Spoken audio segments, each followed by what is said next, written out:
14/6/2021 அன்று என்னிடம் என் தேவனாகிய கர்த்தர் கடவுளுடைய தீர்க்கதரிசனத்தை இப்போ நீங்கள் கேளுங்கள்.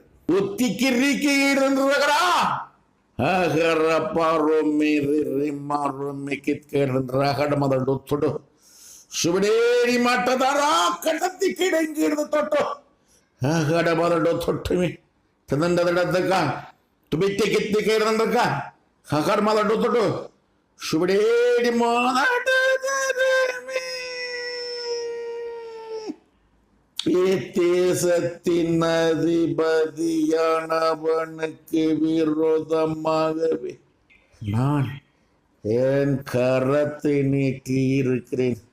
அவனுக்கு என்று என்னால் கொடுக்கப்பட்ட அதிகாரம் அவனை விட்டு விலகும். தேசத்தின் அதிபதியானவனுக்கு விரோதமாகவே நான்